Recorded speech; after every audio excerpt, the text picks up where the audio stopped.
The following Stealing the Mind Bible Conference presentation is by Gary Kaw and is entitled Global Government Unleashed. For a free catalog of over 200 awesome Bible studies on DVD or CD, call Compass at 1-800-977-2177 or on the web at compass.org. I would like to begin by thanking Bill Perkins for inviting us to this year's conference. We appreciate the opportunity to be here to share with you and also to learn from you. My wife, Audrey, and I came in yesterday, as I mentioned, from Indianapolis, where we live with our family. We've enjoyed living in Indiana. It's been good to us, and we've definitely enjoyed the support of a lot of Hoosier Christians, and they've been a blessing to us. But we also enjoy traveling and coming to the Northwest whenever we can. This is actually our first time in Coeur d'Alene. We have a number of friends and ministry partners out here who we look forward to visiting with as the day progresses. I just wanted to put a little bit something up there about our ministry on the screen. That's our logo and our website that you can reach us at, garykaw.org. During the 1980s, I worked as the Europe and Middle East trade specialist for the government of Indiana. In that capacity, I traveled to more than 20 countries working and coordinating trade missions with the staff at our U.S. embassies. My main purpose was to help create more jobs in Indiana by stimulating product exports from our state. Needless to say, I met some very interesting people through my job, both at our embassies and in the international business community. We often spent entire days together, and sometimes they'd even invite me into their homes to be part of their family for an evening. Some of these folks were Christians. Most were not. We had a lot of fascinating conversations about the future direction of the world. It wasn't long before I realized there was an active movement underway whose goal was to establish a one-world political and economic system. I also discovered that there was a strong religious motivation behind these efforts. This is when I learned about the teachings and inner workings of the New Age interfaith movement. In fact, I was invited to join two organizations that were pushing this one world agenda. I finally left my job believing God was calling me to write a book documenting my experiences and findings. That book, En Route to Global Occupation, as Bill mentioned earlier, came out in the fall of 1991. Many of you have it. Little did I know that the Lord would use it to launch my wife and I into full-time ministry. During the decade of the 90s, the pieces for a one-world system began to fall into place with increasing momentum. Occult-based groups and foundations were becoming more active and effective, and were growing in number. This is when I released my second book, The New World Religion, which focuses mainly on explaining the spiritual thrust behind the One World movement, including the occult motivation driving much of the climate change agenda, which is a big part of all this. The year 2000 was a coming out celebration for globalists of all backgrounds. Since then, the One World interfaith movement has been making very rapid progress. In fact, in order to keep our readers up to date on the latest developments, we had to begin publishing a research newsletter because by the time I would get another book done and on the shelves, much of what I would have written would already be out of date. So quickly are events now moving forward. Unless the Lord directly intervenes, I don't expect things to slow down the rest of the way. So fasten your seatbelts. I would like to make an additional comment about our newsletter. Each year in our winter issue, we publish a global calendar of events which outlines the most important one-world political, economic, and religious events that are being planned for that year. We just put that issue in the mail this last week. We also brought copies with us for those of you who are interested in receiving our newsletter on a regular basis. It is a paid subscription publication as we cannot afford to hand it out free. Over 200 man-hours go into every issue, and it's quite expensive to produce. But this particular issue and calendar of events focuses most heavily on the climate change and interfaith elements of the One World movement. There will be a lot of activity this year in these areas, so we encourage you to get a copy. It will bring you up to speed. Also, our current newsletter contains nearly all of the documentation for this morning's presentation, which draws heavily from my lead article. I normally like to focus my attention on the spiritual side of things because it is by far the most important in order to be discerning. Religion drives politics, not the other way around. If we understand a person's religious worldview, and everybody has one, we will understand where they are coming from and what they will do politically. However, today, because of a brand new administration that has just taken power, and because of the expanding financial crisis that we are in, I felt led to speak on our current political and economic situation. So think of the rest of my presentation as a type of State of the Union address, detailing where our nation stands politically and economically with respect to the New World Order. As 2009 continues to unfold, several items will be dominating the headlines.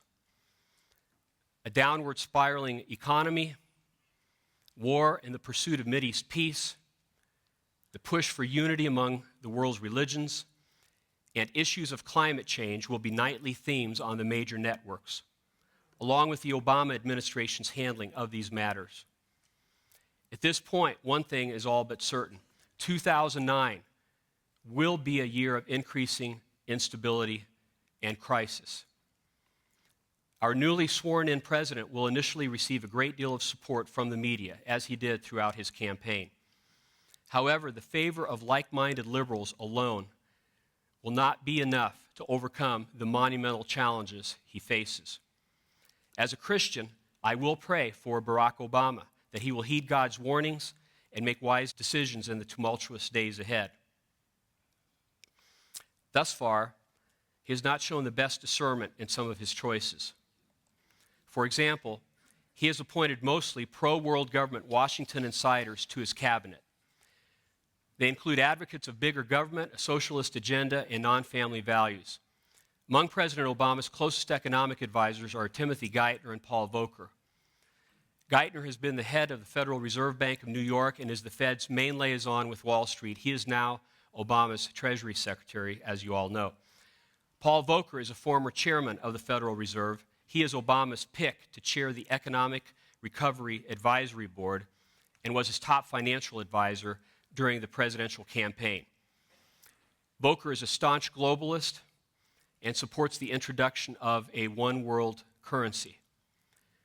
Both men are favorites of the pro-UN Council on Foreign Relations, the CFR. In fact, Obama's new cabinet is stacked with members of the CFR and their sister organizations, the Trilateral Commission and the secretive Bilderberg Group. Obama himself has shared his geopolitical plans in Foreign Affairs, the flagship publication of the Council on Foreign Relations, and his wife, Michelle, is a member of a CFR branch in Chicago. Given these details, we should not be surprised if the president responds to crisis events with steps leading us ever closer toward global government. In my book, En Route to Global Occupation, I quote Rear Admiral Chester Ward, a former member of the CFR. He warned that the one-world elite have one objective in common. They want to bring about the surrender of the sovereignty of the national independence of the United States. A second clique of international members in the CFR comprises the Wall Street international bankers and their key agents. Primarily, they want the world banking monopoly from whatever power ends up in the control of global government.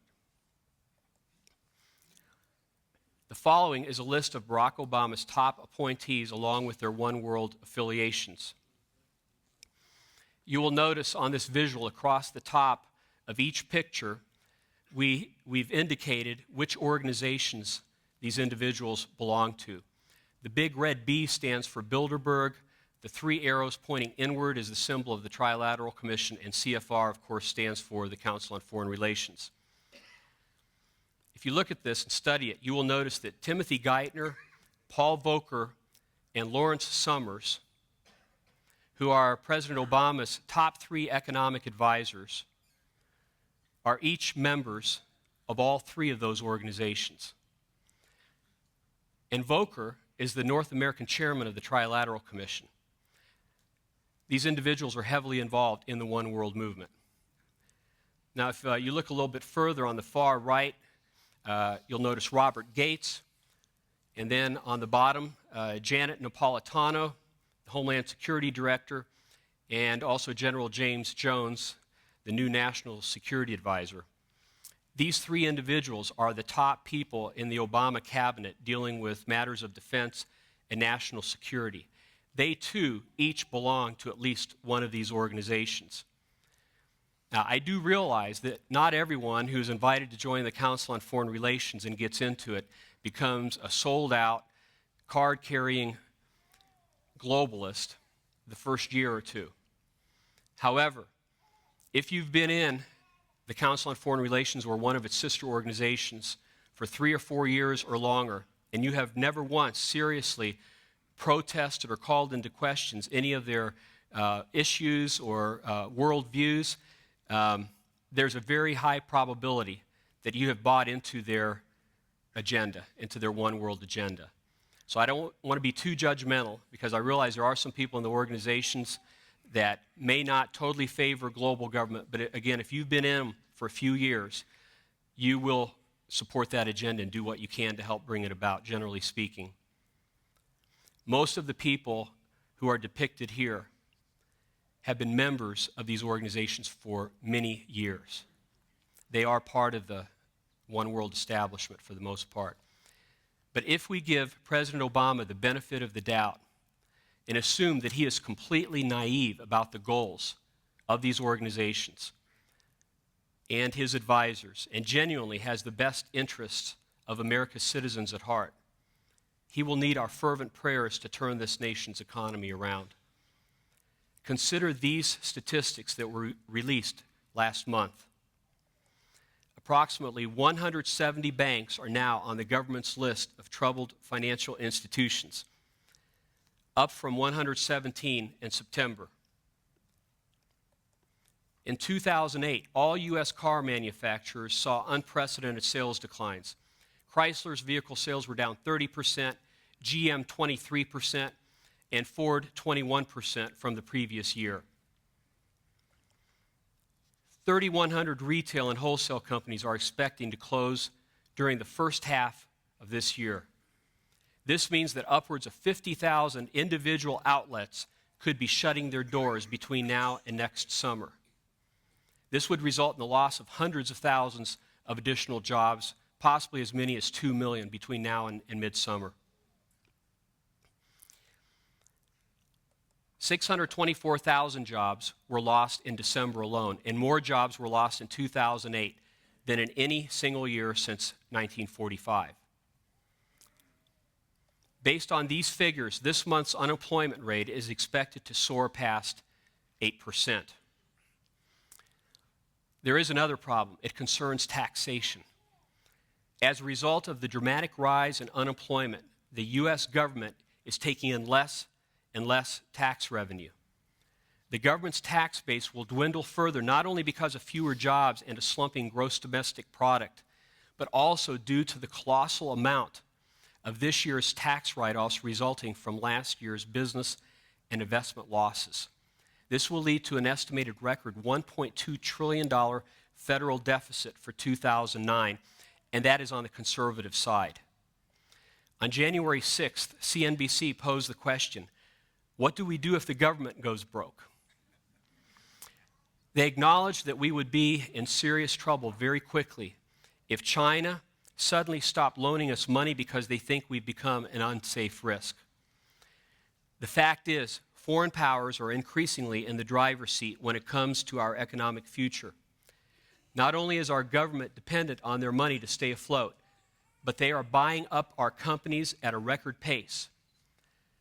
According to a watchdog group called Economy in Crisis, which tracks foreign buyouts of U.S. firms, foreign groups are purchasing an average of $201 million worth of U.S. companies per day.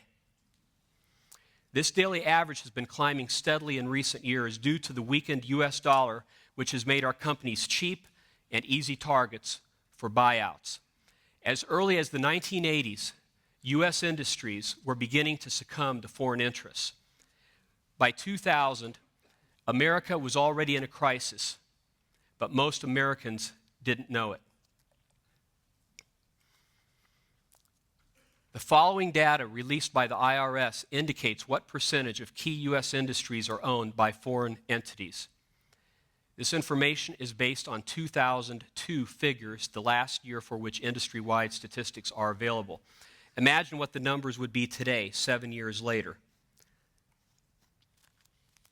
If you look at some of these, commodity contracts, 79% of our companies dealing in that area were already foreign-owned 7 years ago.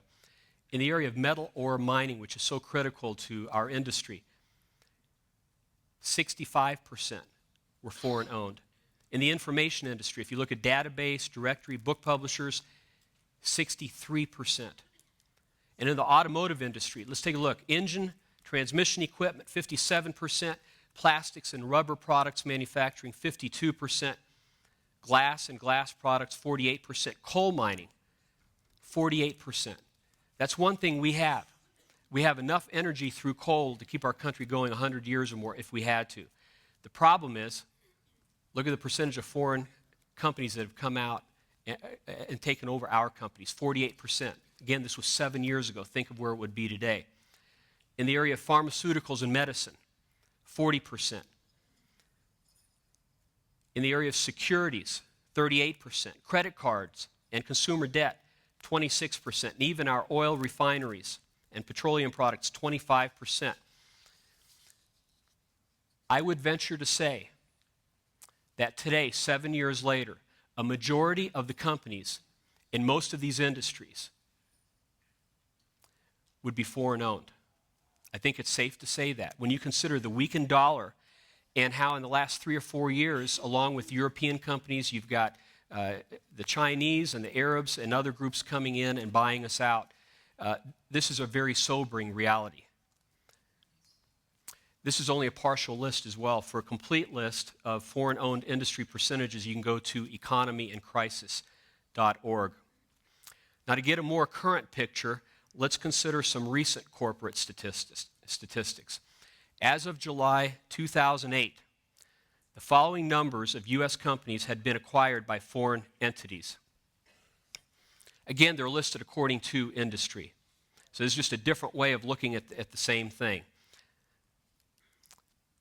A few of them jumped out at me. Chemicals and allied products. If you look down the list there, 597 of our companies in that area have been bought out by foreign companies. That's a very strategic industry. In the area of oil and gas and petroleum, 584 of our companies have been bought by foreign institutions. And telecommunications, 257. This one just floors me. In the area of electric, gas, and water utilities, 211 of our companies in that area have been purchased by foreign-owned and run institutions. In Indianapolis, where we live, our water company is called Veolia. It's a French-owned company. I'm told they are the largest owner of water utilities in the country now. I haven't documented that, but that's what I've been told recently, and I have no reason to doubt that. So if they wanted to, the French could turn our water off. Our government should have never, ever allowed foreign institutions to come in and buy out industries that are strategic and necessary for our own security in this country. But they've done so. Both the Republican and Democratic administrations have been guilty of looking the other way while all this is taking place. Also, the last one I want to call your attention to are the commercial banks and bank holding companies. 152 of them bought out by foreigners. Unbelievable. Most of these industries are, in fact, vital to maintaining our national independence and freedom as a people. Clearly, much of the ability to determine our own future has already been lost. mainly to European interests which have done most of the acquiring so far. It would only be fair to point out, however, that American multinational firms have made their share of acquisitions abroad. The fact is, the entire world is being internationalized, and countries are losing their national sovereignty to economic powers that are politically motivated and dedicated to the cause of globalization. So where do we go from here?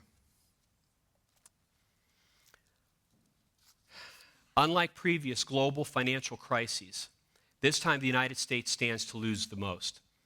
Since it is viewed as the primary perpetrator of the still unfolding crisis, it will be expected to give up the most to make things right. Europe's leaders have made clear they expect the U.S. to conform to their wishes.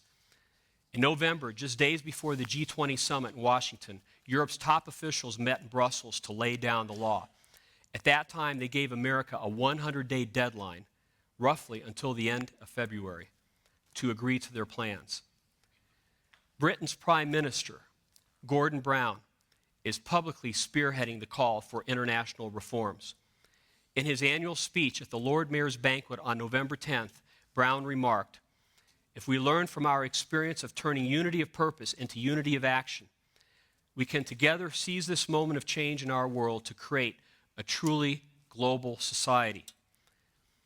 To hammer this point home, he restated his position. "My message is that we must be internationalist, not protectionist, interventionist, not neutral, progressive, not reactive, and forward-looking, not frozen by events. We can seize the moment and in doing so build a truly global society." As part of Brown's proposal for a new world order, he has called for major reform of the global financial system, including a global trade agreement and an expanded role for the 185-nation International Monetary Fund. Backing him are France and Germany, who are specifically pushing for the IMF to become a global supervisor of regulators, the pivot of a renewed international system, as they call it. On October 12th, the Washington Times had reported that a major shakeup of the IMF should be expected. With China and other Asian markets supplying much of the liquidity that keeps the U.S. economy afloat, analysts say the economic meltdown could signal a rearrangement of the pecking order at institutions like the IMF and World Bank that has been largely unchanged since the end of World War II.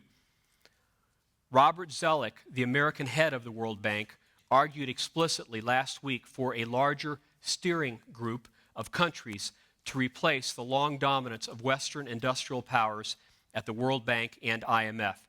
"The G7 is not working," he said. "We need a better group for a better time." That same week, then U.S. Treasury Secretary Hank Paulson gave a clear signal of the new pecking order on the sidelines of the annual World Bank and IMF meetings in Washington.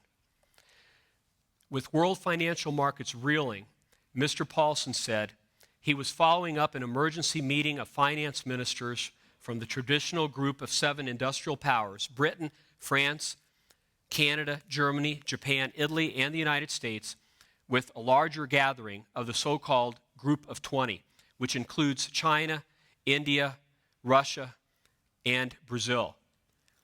On November 3rd, Newsweek gave a not-so-subtle hint of where all these changes are leading us. The title of the article said it all. "We need a bank of the world. The financial crisis is global and only an international central bank can deal with it." That was the title.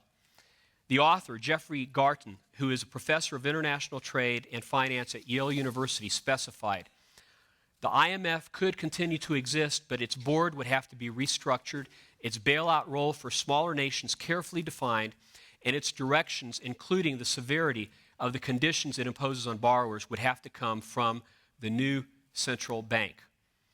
To give it legitimacy, a global central bank would have to be governed in light of political realities.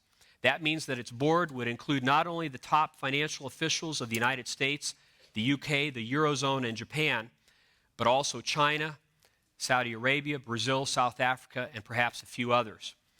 Garten went on to make his case. He said, "It would be hard to overestimate the political pushback that any official proposal for a global central bank would draw from various constituencies, most especially within the United States.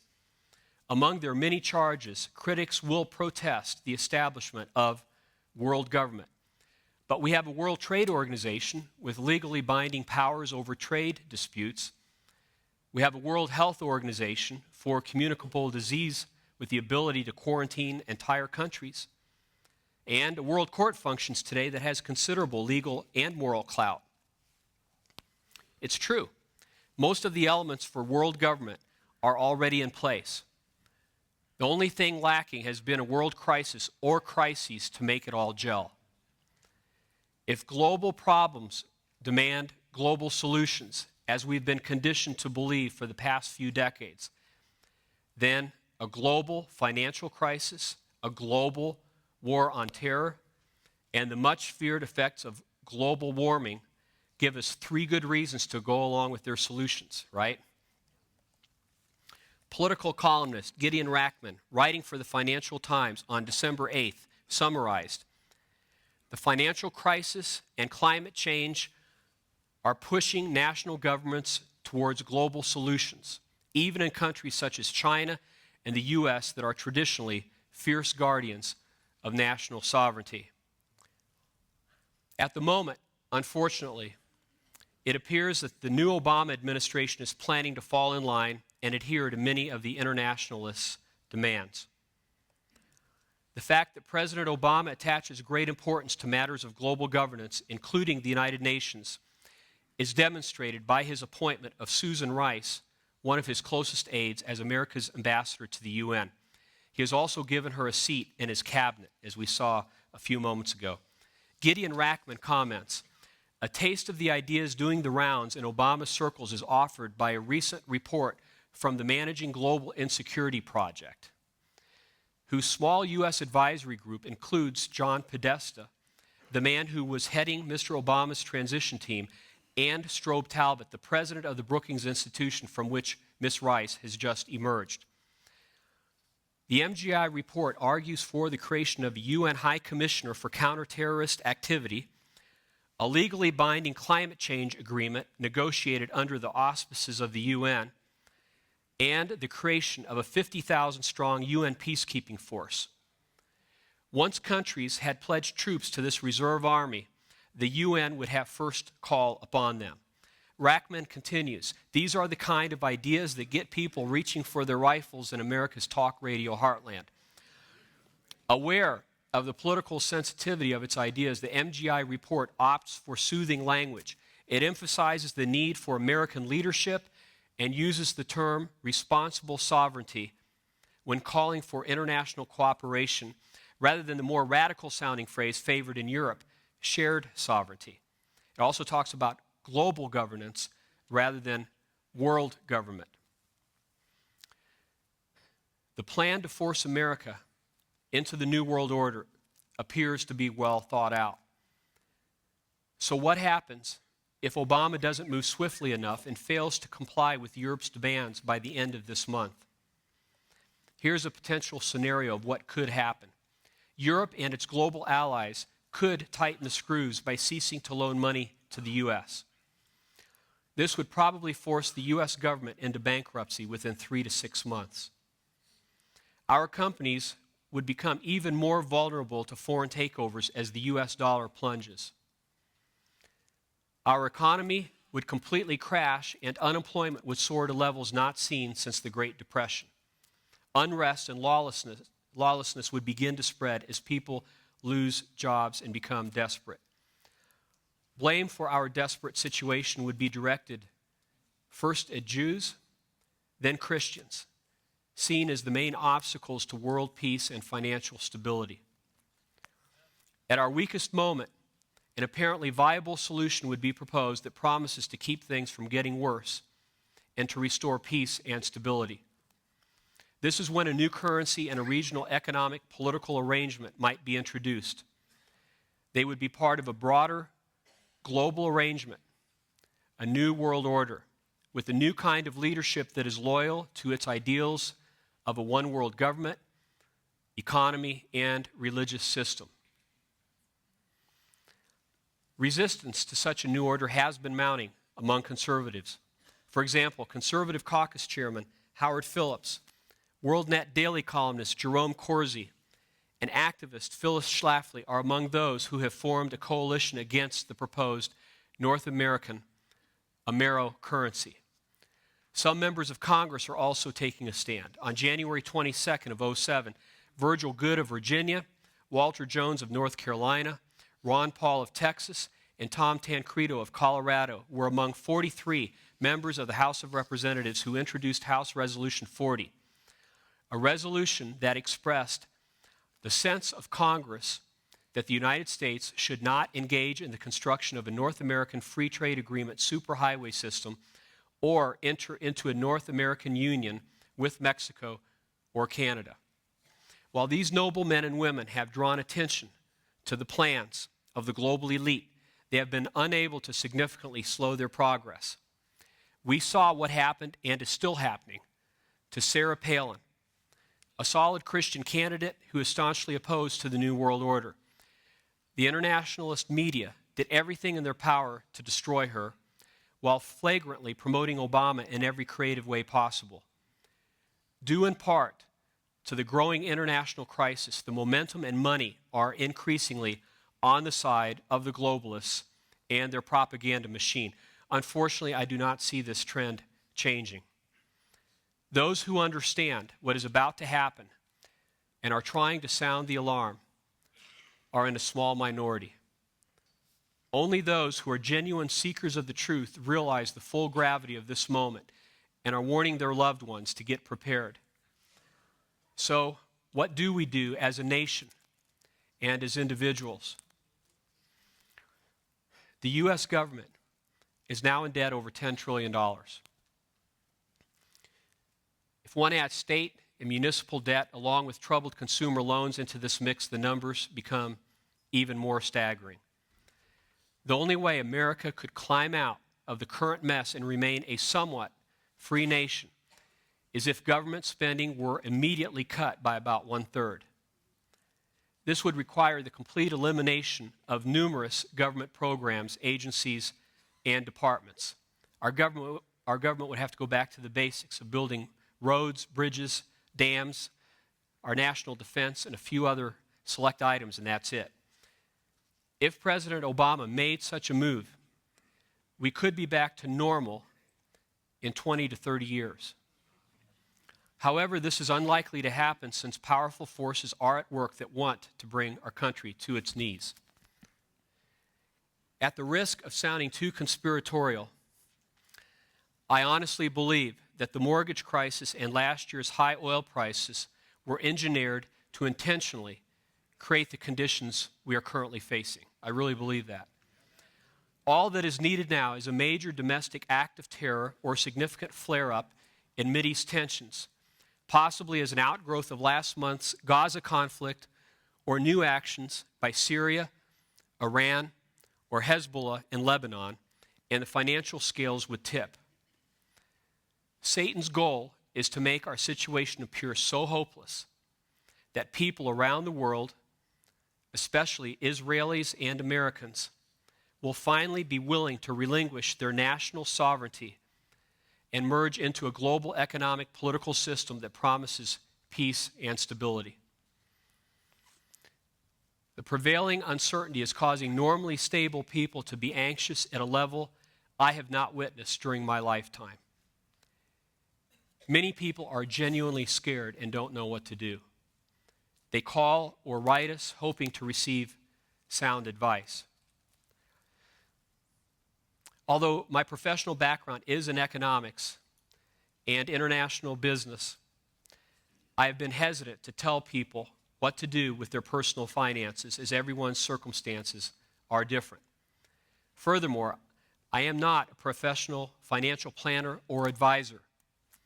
However, because so many people have asked, I will give an example of what I personally would do if I had significant money to invest.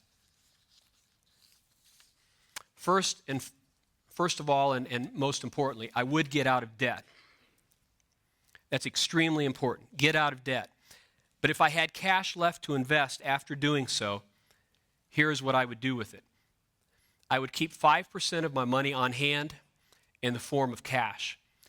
This would be for short-term purchases of groceries, gas, and day-to-day items in case a banking holiday is declared, where banks would shut down for a few days or weeks before introducing a new currency.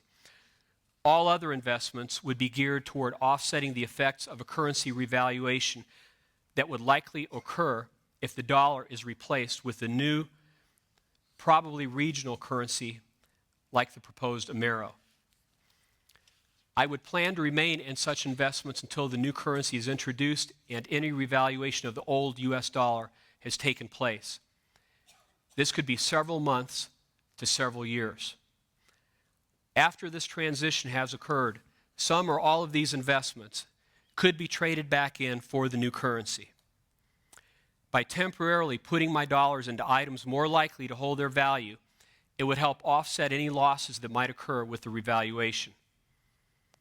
For example, if I would eventually be given only one Amero for every $5, then it would have been better if I had put my dollars into gold or francs and then sell them off in exchange for the new currency once it comes out. This is how I would invest my remaining 95%. I would put 10% of my money into silver coins that could be used to barter for goods and services. Silver is currently trading around $10 to $12 an ounce, although yesterday I believe that it closed at about 12.7, which is still a decent buy. Another 25% would be put into a combination of gold and platinum, which should continue to trade in the $700 to $1,000 range for the near future, possibly going significantly higher if the crisis intensifies. I'd also consider putting 25% into Swiss francs or a combination of other stable foreign currencies. All such purchases would depend to some degree on whether prices are favorable at the time I consider the purchase. Also, the percentages of what I invest in would be conditional on the amount of wealth I have. Someone with $1 million, for example, would invest differently than someone with $10,000. I am basing my scenario on what I would do with $100,000. I would invest the remaining 35% in survival-related items. I'd purchase a few acres of land with available firewood and a fresh spring that could also be used for growing food. Good land would be invaluable if hard times come. Our family has put most of its energy and resources into informing and challenging God's people and is therefore completely at the Lord's mercy. We try to make wise decisions with what we have and trust Him to provide the rest. This is not a bad place to be. While Christians should be prudent and plan wisely as God directs, I have noticed these last few months that some believers may be too concerned with their finances and not concerned enough about maturing in their walk with Jesus. Our desire is that everyone would expend at least as much energy pursuing the Lord and His will as they do on financial planning. Any financial decisions should be made only after fervently seeking the Lord's guidance and in accordance with His overall purpose for your life. I cannot emphasize this enough. As we begin to wrap up, there are some remaining questions that need to be asked. They center on the person of Barack Obama. Why is it that the left-leaning, largely interfaith media have been so willing to passionately endorse him? And why is it that so many leaders from Europe, Africa, and elsewhere have referred to him as president of the world, the Savior, or even the new Messiah? Never before have so many messianic terms been used by so many to describe an American political candidate. Beginning with Oprah Winfrey, every celebrity New Ager has thrown their weight behind Barack Obama with a seemingly religious fervor. Shouldn't we be wondering why they are supporting him in this fashion? Perhaps Barack Obama is viewed by New Age occultists, interfaith leaders, and political economic globalists as being the one who can finally deliver America into the New World Order. This is likely to be the case. However, there is another possibility, one that builds on the preceding notion and is being considered by a growing number of Christians, not only in America, but abroad. What if Obama comes up with unprecedented solutions to the world's problems that seem to gain the support of people everywhere? What if the U.S. economy suddenly turns around, apparently because of his decisive and innovative leadership? And what if he succeeds in securing an enforceable Mideast peace treaty where no one else before him could? If, by some chance, Barack Obama were to accomplish these feats and in the process gain the adulation of the world's economic, political, and religious leaders, then beware. Take special note. The Bible indicates in Daniel chapter 11 that the world ruler at the end of time would come to power through smooth talk and flattery and would deceive many, finally unleashing his fury against God's people. Revelation chapter 13 and 14 says much the same. For various reasons, I personally am not inclined to believe that Barack Obama is that ruler. The reason I've chosen to bring this controversy up is because of the way that one world advocates and occult leaders are swooning over, and in some cases practically worshiping this man. I've never seen anything like it. Are the messianic terms used to describe Obama merely insignificant words spoken by exuberant followers, or are they a sign of things to come? I don't know, but I do believe he merits close watching. This would be a good time for all of mankind to remember the admonitions of the Bible. Psalm 146, verses 3 and 4 says, "Do not put your trust in princes, in mortal men who cannot save.